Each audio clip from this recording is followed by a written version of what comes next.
বদরুল কোথায়? বদরুল নাই, তাই করে দিছি। তাই করে দিছো?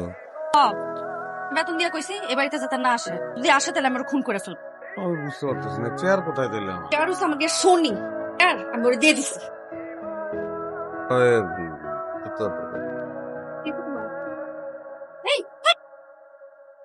কি বললাম আমাদের বলছিস স্যার তো বুঝতে দেন না আমার পোলা তুমি কাউকে বুঝতে দাও না আজকে আমি খাবো সব বুঝে গেলাম একটা বিষয় বুঝলাম না জামাই, একটা কাঠের চেয়ারের লেগা তুমি জ্ঞান হারায় ফেললা। কি আছে ওই চেয়ারের মধ্যে? এটা চেয়ার না বড় ভাই, আমি তো তোমার মামার শ্বশুর। 1 লাখ। কি জামাই?